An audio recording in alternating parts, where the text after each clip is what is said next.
तो गाइस मैं हूं अंकित और आप देख रहे हैं रेसलिंग फैंस नेटवर्क। शुरू करते हैं गाइस अपनी बातों को एक सीरियस अपडेट्स हैं एंड यह है क्लैश ऑफ द कैसल को लेके। तो क्लैश ऑफ द कैसल में कुछ बॉचेस हमें देखने को मिले। एक तो जेड कारगिल वाला बॉच आपको याद होगा भाई, जो वो स्प्रिंग बोर्ड करती हैं रोप से एंड उसके बाद गलती से गिर जाती हैं। मतलब उनको एक प्रॉपर जंप लगानी थी सेना बेजलर के ऊपर, लेकिन वो जंप कंप्लीट नहीं हो पाती है, वो गिर जाती हैं। बाद में काफ़ी मजाक बना बिकॉज एक्चुअली में वो फनी लग भी रहा था, लेकिन वो सीरियस भी हो सकता था। उसके बाद डायमंड पिस्ट के साथ बॉच हुआ, सेम रोप्स के साथ। डायमंड पिस्ट जंप कर रहे होते हैं रिंग के बाहर ड्रू मैकेंटायर पे, लेकिन अनफॉर्चुनेटली वो रोप्स में ही फंस जाता है एंड उसके बाद वो रोप्स उनके आसपास घूम जाती है, उनका एंकल फंस जाता है। तो ये दो काफ़ी सीरियस बॉचेस थे, जो कि अच्छा हुआ कि भाई ज़्यादा सीरियस टर्नआउट नहीं हुआ, लेकिन हाँ दिक्कत हो सकती थी। लेकिन ये ऐसा हुआ क्यों, इसके पीछे का रीज़न अब पता चल चुका है। लोग जेड कारगिल को ब्लेम कर रहे थे या फिर डायमंड पिस्ट को ब्लेम कर रहे थे कि इनकी गलती इनकी वजह से हुआ, लेकिन ऐसा नहीं है। लगता तो ऐसा बिल्कुल भी नहीं है, बिकॉज अगर आप ध्यान से जाके देखोगे, ये चीज़ अभी पॉइंट आउट करी जा रही है, अगर आप ध्यान से जाके देखोगे Cody Rhodes and AJ Styles का मैच, जो कि पहला ही मैच था क्लैश ऑफ द कैसल का,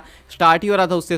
वहां पे जब आप देखोगे एजे स्टाइल्स की एंट्रेंस के बाद, जब एजे स्टाइल्स कोडी का वेट कर रहे हैं, तो रेफरी एजे स्टाइल्स को बताते हैं कि देखो भाई ये जो रोप्स है ना ये लूज लग रही है। मैं आपको स्क्रीनशॉट्स दिखा दूंगा। यहाँ पे रेफरी इशारा कर रहे होते हैं एजे स्टाइल्स को कि ये जो रोप है ना, टॉप रोप, ये लूज लग रही है। एंड उसके बाद एजे स्टाइल्स जाते हैं उसको चेक भी करते हैं एंड वो एक्चुअली में लूज होती है। तो ये जो जितने बॉचेस हुए ना, चाहे वो डायमंड पिस्ट का बॉच हो, चाहे अपना ये जेड कारगिल वाला बॉच हो, ये बॉचेस भाई उनकी गलती से नहीं बल्कि रोप की गलती से हैं। अब अभी डायमंड पिस्ट वाला बॉच आप बोलोगे भाई वो तो उधर साइड का रोप था, लेकिन वो भी रोप इससे ही कनेक्टेड है। अगर एक रोप भी ढीली है ना, तो उससे कनेक्टेड सारे जितने भी रोप्स है चारों साइड के, तीनों साइड के आई मीन, वो सबके सब भाई ढीले हो जाएंगे। बिकॉज टॉप रोप है तो भाई वो सेम रोप है जो कि कनेक्टेड है चारों ओर से। तो ये टॉप रोप एक साइड से लूज है, मतलब कि दूसरी साइड से भी लूज होगा फॉर श्योर। तो इसलिए डायमंड पिस्ट वाला भी बॉच हुआ एंड जेड कारगिल वाला भी बॉच हुआ। अब अच्छी बात ये है यहाँ पे भाई कि कुछ भी सीरियस नहीं हुआ, वरना ये चीज़ बहुत सीरियस होती। रोप जो है ना भाई वो कुछ सबसे इंपॉर्टेंट चीज़ों में से एक है, एलिमेंट में से एक है रिंग का। एंड सुपरस्टार्स इसके आसपास दौड़ते हैं,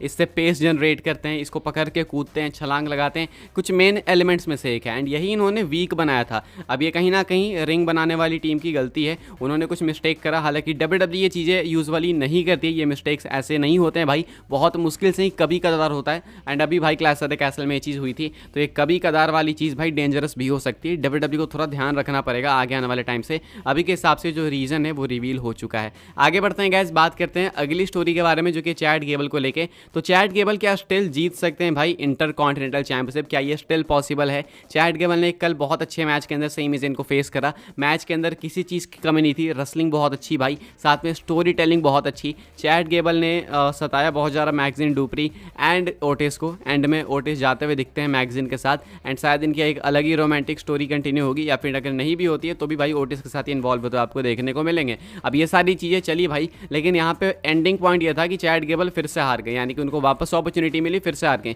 ये 5वीं बार था कि चैट गेबल को इंटर कॉन्टिनेंटल चैंपियनशिप का मैच मिला एंड चैट गेबल 5वीं बार भी हार गए। पहले गुंथर से हारे तो अलग बात है, अब सेमी जेन से भी हारते जा रहे हैं। अब क्या इनकी स्टोरी खत्म हो चुकी है? सेमी जेन ने तो ऐसा इशारा कर दिया, सेमी जेन जाते हुए आपने देखा होगा, सेमी जेन इशारा करते हैं कि इट्स ओवर फॉर यू, यानी कि अब तुम्हें अपॉर्चुनिटी नहीं मिलेगी। लेकिन ऐसा नहीं है, भले सेमी जेन के अगेंस्ट ना मिले, लेकिन इवेंचुअली आगे जाके चैट गेबल चैंपियन बनेंगे। कहा जा रहा है कि डब्ल्यूडब्ल्यूई किसी भी कंडीशन में इस डिसीजन पे नहीं आने वाली है कि चैट गेबल को कभी भी चैंपियन नहीं बनाना है।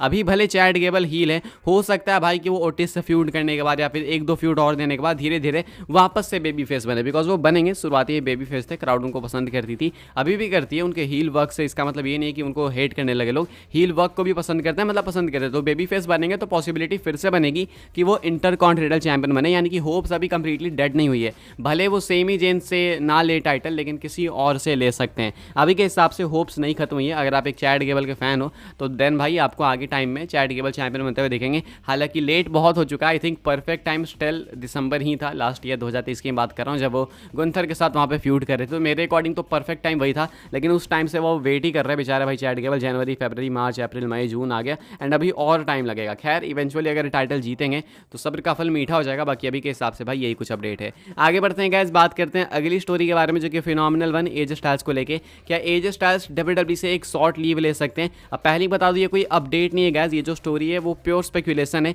एंड काफ़ी सारे लोग इस चीज़ को लेकर कंसर्न है, तो मैं इसका आंसर अपने अकॉर्डिंग कर रहा हूँ। एजे स्टाइल्स क्या एक शॉर्ट लीव ले सकते हैं डब्ल्यूडब्ल्यूई से? क्लैश ऑफ द कैसल में फिर से हार गए। वो जो डिमांड कर रहे थे निक एल्डिस से कि भाई मुझे एक अपॉर्चुनिटी चाहिए वर्ल्ड टाइटल के लिए, वो उनको मिली अनडिस्प्यूटेड टाइटल के लिए, एंड वो फिर से हार गए। आई क्विट उन्होंने बोल दिया। अब क्या यहाँ से कोडी रोड्स के साथ इनकी स्टोरी खत्म हो चुकी है? देखोगे clash of the the castle की एंडिंग को आप देखोगे तो वो देख के आपको लगेगा कि नहीं भाई एक और मैच हो सकता है, लेकिन शायद ना हो, बिकॉज एज स्टाइल्स वो एडवर्टाइज कर दिए गए भाई प्रो रेसलिंग NOAH के इवेंट के लिए, जहाँ पे वो मारूफिजी को फेस करने वाले हैं एंड ये अगले मंथ इवेंट होने वाला है। तो पॉसिबली हो सकता है कि WWE से इस मंथ पूरे ऑफ ही रहें एज स्टाइल्स एंड सीधा वहाँ पे compete करें, उसके बाद वो WWE के अंदर वापस आए फॉर SummerSlam। ये लाइकली है, लेकिन इतना भी लाइकली नहीं है। हालांकि कहने का मतलब है कि पॉसिबली अब हो सकता है कि एज स्टाइल्स कोडी रोड्स वाली स्टोरी से मूव ऑन करें, बिकॉज कोडी रोड्स भी अपनी इंस्टाग्राम स्टोरी वगैरह पे पोस्ट करके सोलो सिकवा की तरफ अब एम कर रहे हैं and possibly money in the bank में सोलो ही फेस करेंगे कोडी को। इसके बारे में हम लोग अच्छे से डिस्कस करेंगे जब हमें मंडे नाइट रॉ स्मैकडाउन में और बेटर कुछ आइडिया लगेगा आगे आने वाली स्टोरीज का। तो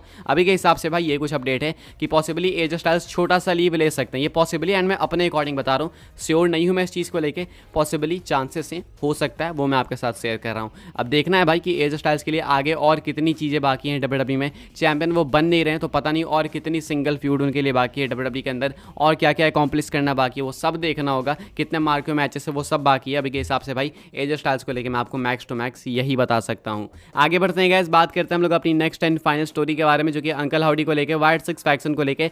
तो अब तो देखो भाई पता चल गया हमें कि वाइट सिक्स फैक्शन आने वाली है मंडे नाइट रॉ में, अब इसमें कोई डाउट नहीं है। अब यहाँ पे नहीं आएंगे तो भाई समझ लो कि ये जबरदस्ती WWE जानबूझ के चाहती है कि आप उनको हेट करो इस रीजन की वजह से, क्योंकि अब ये अगर नहीं आएंगे तो भाई समझ जाओ कि कभी नहीं आएंगे ये, क्योंकि ये इम्पॉसिबल हो जाएगा अब कभी भी स्पेकुलेट करना कि कब आएंगे। अब एग्जैक्ट डेट इन्होंने खुद से बताई है कि आएंगे मंडे नाइट रॉ में, एंड सब कुछ काउंटडाउन वगैरह सब कुछ चल रहा है, सब कुछ कंफर्म हो चुका है। अब मंडे नाइट रॉ में कब आएंगे इसको भी लेकर अपडेट है, बिकॉज इससे भी काफ़ी आइडिया लग जाएगा कि क्या कर सकते हैं।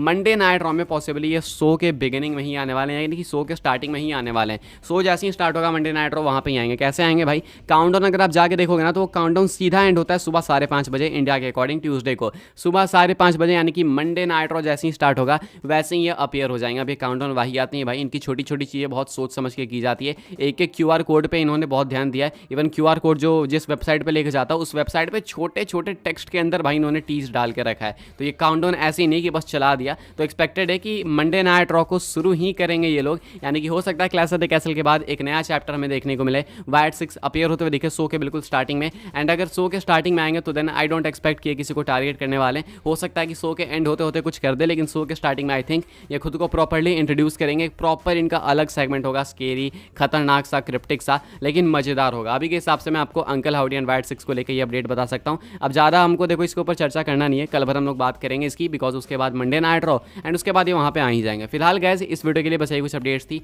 आई होप्स आपको इन्फॉर्मेशन मिली हो तो मेक श्योर भाई वीडियो को लाइक करो, शेयर करो, सब्सक्राइब कर चैनल को, फॉलो कर सकते हैं आप लोग मुझे इंस्टाग्राम एंड ट्विटर पर, लिंक आपको मिल जाएगा डिस्क्रिप्शन में, ज्वाइन कर सकते हैं व्हाट्सएप चैनल को, उसके भी लिंक है डिस्क्रिप्शन में। मिलते हैं अपने नेक्स्ट ऑफर काफ़ी इंटरेस्टिंग वीडियो में।